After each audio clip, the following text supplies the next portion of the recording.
Shout out to all my friends in Iowa.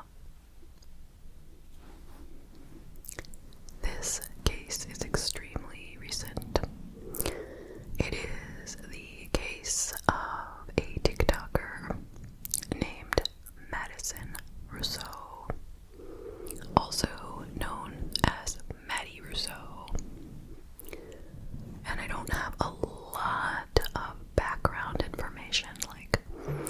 I can't really tell you anything about her life before the case, but I will just share with you what I do know. So let me start out by telling you a bit about her.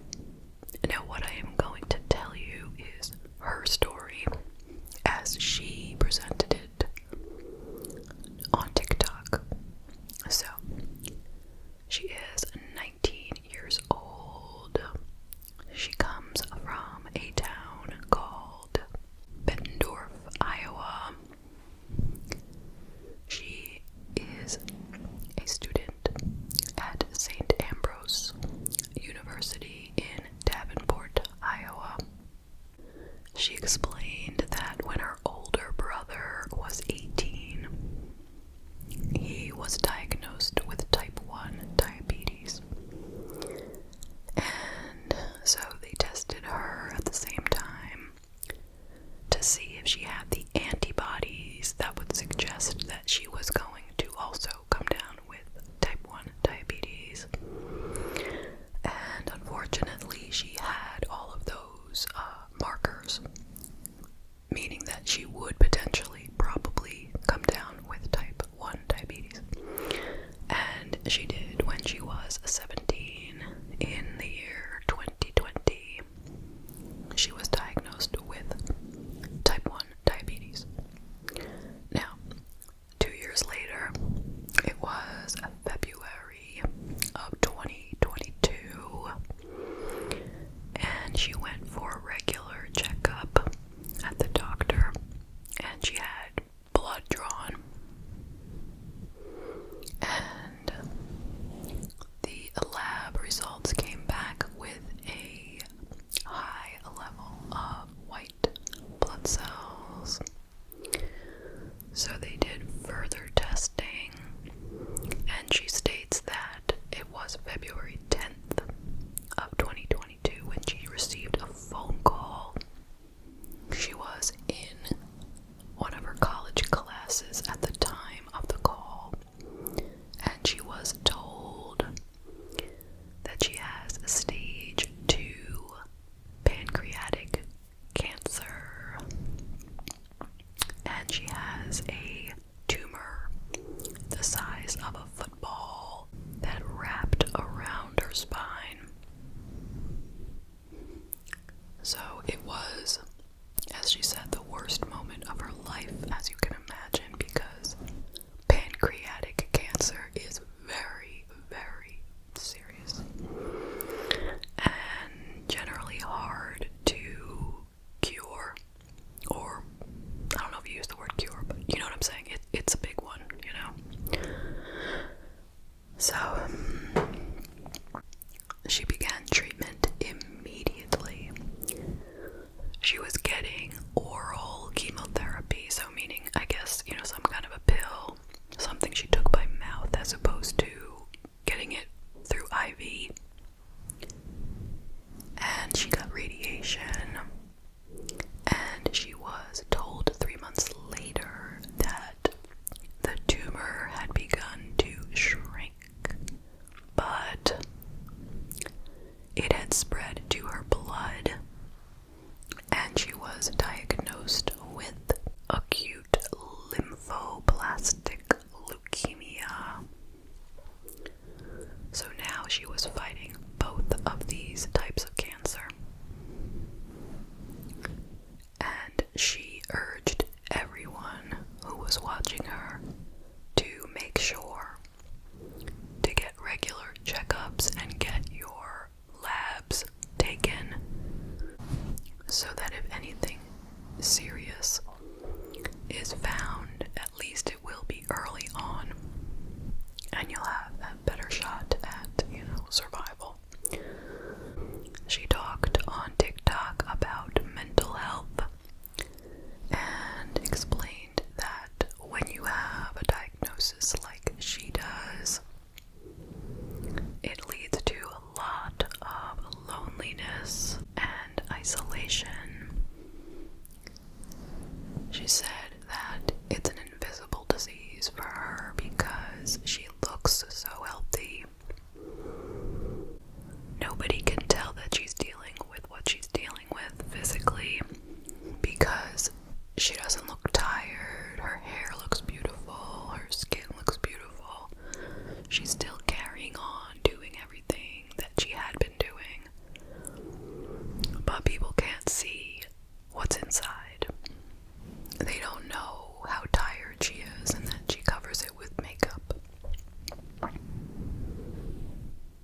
So she encourages people like her to reach out for support, to lean on friends and family to get through it. She explained that she was given an 11% chance of survival over the next 5 years, but she continued to fight this. She gave it everything she had. Between the months of February 22 and October of 22, she underwent 15 rounds of chemotherapy and 90 rounds of radiation. She continued attending school, attending all her classes. She managed to get a 3.85 GPA, which is very good. And she even scored a wonderful internship that was the internship of her dreams at John Deere. So she's saying, look at me, I can do it, you can do it too. Be inspired by me. If you are sick, you can still do it. You can get up every day and you can go to your classes or to your job. Live your life, pursue your dreams. People asked her, why do you still have your hair? Like, how is it possible? You know, that's a lot of people are horrified by the thought of losing their hair from chemotherapy. And she hadn't lost any hair. Well, she showed a photo of some hair in the sink. But for the most part, she looked like she had a nice healthy head of hair. So she explained in a TikTok that there's a few factors. For one, she's only taking oral chemotherapy. Also, she takes a biotin supplement, and she held it up and talked about what brand it was. And just some good old-fashioned good luck that she hasn't lost her hair. So surely that was inspiring to people as well. Like, hey, look, it's possible not to lose your hair. Let me see, let me do what she's doing. Now, early on, right after the diagnosis, on March 9th, a man named Thomas Boland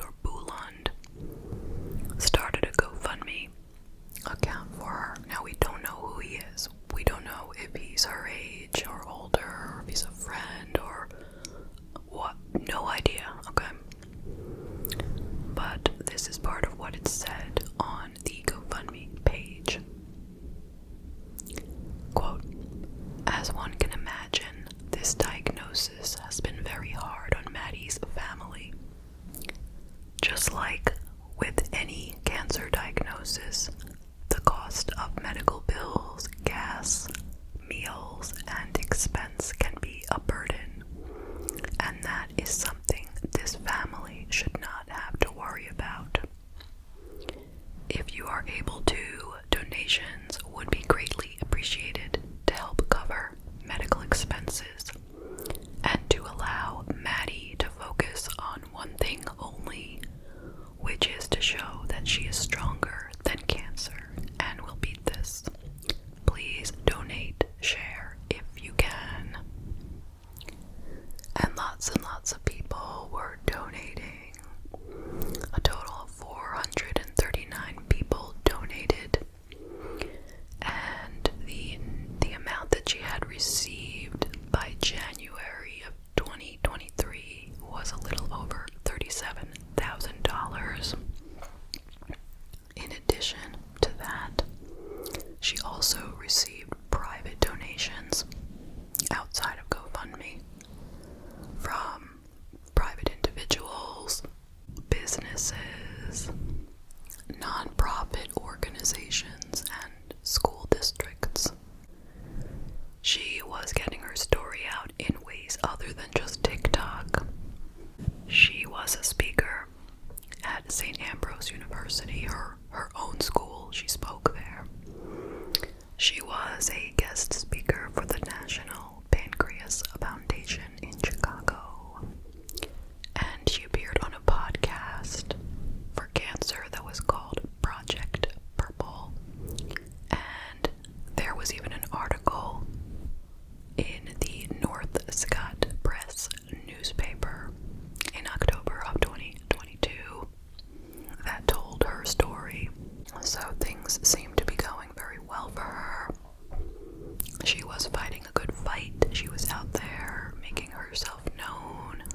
things started to crumble for her. Anonymous people who had seen her TikTok started calling in to the authorities to report that something was not right. People noticed what they called medical discrepancies in her social media posts about the cancer battle. Witnesses observed, quote, terrible, life-threatening inaccuracies of her medical equipment placement on her body. Apparently, some of the equipment that she was using and the places where it was on her body were not correct. Were not medically correct. It seemed that the feeding tube that she had placed in her nose was completely ridiculous. Like, if you knew anything about feeding tubes, if you had ever had one, or had seen one, or had put one in, that hers, like, the end of it was, like, right at the end, of her nostril. Something like that.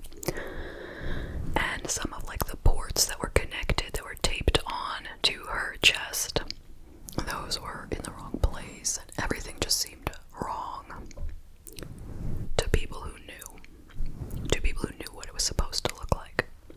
So she was taken into custody by the local police on January 23rd of 2023, so just very recently. She was charged with first-degree theft, a Class C felony punishable in Iowa by up to 10 years in prison, as well as fines between $1,000 and $10,000. And they actually took her out from her college class, believe it or not. And she got out on bail, $10,000 bail, within 4 hours of being arrested. She will return to court on March 2nd. I know that is coming up very soon. So we will see what happens. I believe that will be an arraignment. The person who bailed her out, by the way, is the same person who put up the GoFundMe for her. Once again, we don't know who he is, and hopefully we'll find out. Investigators have subpoenaed her medical records, and they have found no records of her having any kind of cancer from any of the facilities that she's been to. So that's problematic. Police searched her apartment, and they found an IV pole, a wig, nausea pills that were prescribed to a relative of hers. They found photos of her being treated with medical equipment, which she posted online, that were actually taken inside her apartment, but made to look like it was the hospital. And they found that she had stolen photos online from real cancer patients and presented them as her own. So immediately, GoFundMe has taken down her page, and they made a statement, and they have returned all the money. I don't know how, if they were able to get it back from her, or I don't know what they did, but they have returned all the money to the donors, so that's a good thing. The National Pancreatic Cancer Foundation said that she has never spoken at any of their events, and she is not a spokesperson of theirs. The Owell Strong Foundation, which is a local cancer awareness group, posted on Facebook saying, quote, "The Dr. Brent Owell Pancreatic Cancer Support and Awareness Team is saddened to hear that one of our recipients in 2022 has been charged with fraudulently accepting assistance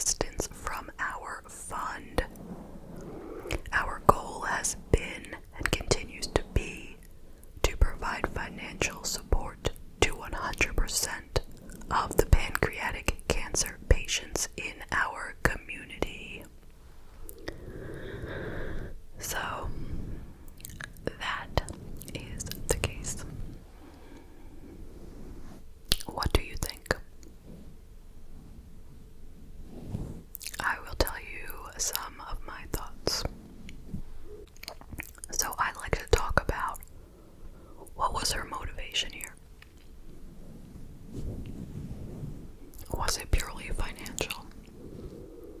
Did she want attention? Could it have been Munchausen syndrome? Well, I looked up Munchausen syndrome on WebMD. So this is the definition.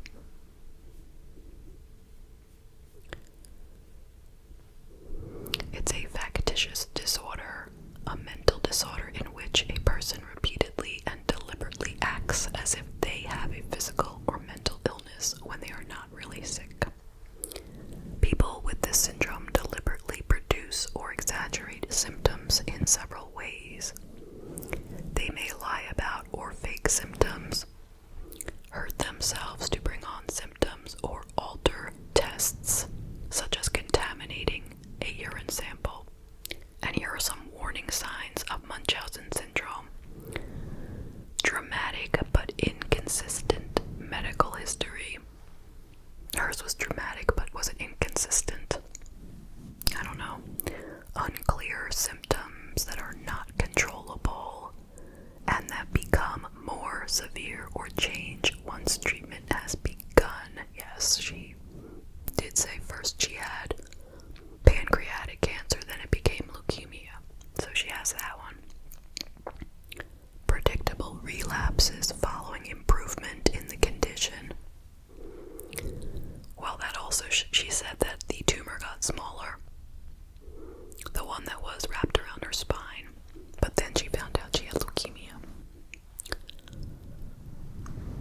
Extensive knowledge of hospitals and or medical terminology, as well as the textbook descriptions of illnesses. I mean, I guess she had to learn a little bit about it, but not enough to know where to put, the medical equipment. Presence of multiple surgical scars, no. Appearance of new or additional symptoms following negative test results. Presence of symptoms only when the patient is with others or being observed. Willingness or eagerness to have medical tests, operations, or other procedures. History of seeking treatment at numerous hospitals, clinics, and doctors' offices, possibly even in different cities. Reluctance by the patient to allow doctors to meet with or talk to family, friends, or prior doctors. Problems with identity and self-esteem. I don't know. I don't feel like she has Munchausen syndrome, really. I mean, we don't know that much about her, but it doesn't seem like it. So, is it money? Well, yeah, I mean, she got the $37,000. And we don't know how much she got from the other private donors. So money obviously was a big part of it. But I think there was more than just money. I'm pretty sure she really, really liked being the center of attention. She liked having this big following of people on TikTok who were praising her for, being so strong and giving her sympathy. And the feeling of being so important when she's going to speak at all these events. So I believe it's a combination of money and attention. She is a true con man. I mean, she clearly has zero conscience. Personally, I wouldn't even lie about having a cold. You know why? Because I would think if I lie and say I have a cold, I'm gonna get a cold the next day as a payback for me lying about it, okay? I wouldn't dream of saying I had cancer if I don't have cancer for a number of reasons. And I'm sure you can all relate. Number one, yeah, I don't want to jinx myself. That's ridiculous. I'm not gonna say I have cancer if I don't have cancer.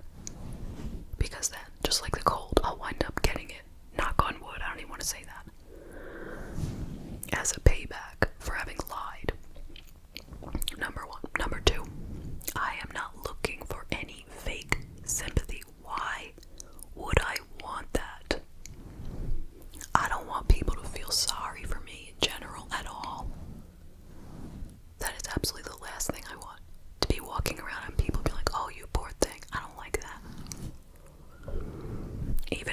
do have something wrong with me. I don't like being treated like that. That's just me, but anyway. And there's just so many horrible things about this. You got people with actual cancer who are watching her and saying, look at her, wow, she's amazing. She has her hair, she's up and around, she's doing things. I can't move, I'm so tired, I feel so sick, I can't do any of these things. I'm terrible, why can't I do things? You know, she's gonna make them feel worse about themselves, potentially. It's not all just mind over matter, you know, let's be real. The feelings that you get with cancer are real. You can be really, really tired, really sick. You can't get up and just go to school and go to work. So you just can't inspire people to do things that they're not capable of doing. Her saying she has an invisible illness. I understand invisible illnesses, but generally the cancers that she supposedly had are not invisible. How about taking money from foundations who earmark that money for people who actually have cancer? They didn't give her this money so she can go buy, you know, a car or whatever. They gave her the money for her cancer treatment, which she isn't even getting.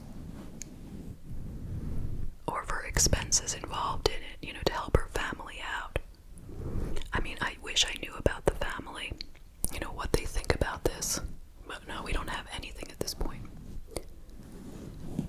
Another thing is now we have to sit around and wonder if we can trust GoFundMe accounts, you know.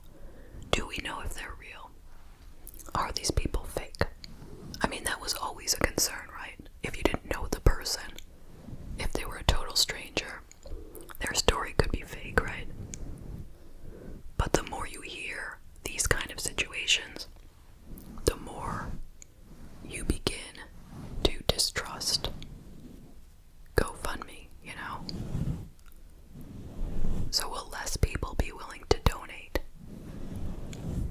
That is possible, you know? These particular 429 people who were scammed, although they got their money back, will they ever donate again? Some of them said they would anyway. So, I mean, that's good, I guess.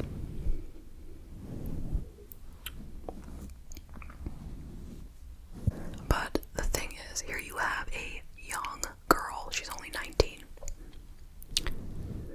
She clearly is smart. She's not lazy. She's up. She's doing all kinds of things. But she has now destroyed herself. Her reputation is completely ruined. Who would ever trust her again for anything? Do you think a person like her is capable of changing? A person who has no conscience at age 19. Can that change? Probably not. That's what they say generally, you know, if you're a sociopath, you'll probably always be one. Not the kind of thing you can change, but I mean, maybe. Anything's possible, I guess. Now, if she is found guilty, what do you think her sentence should be? They said she could get up to 10 years and up to $10,000 fine. So, I mean, I don't think a fine of any amount is meaningful. She needs to return all that money regardless. Whoever she took from, she needs to give it back. Even if she has already spent it, she needs to work the rest of her days to somehow get that money back to those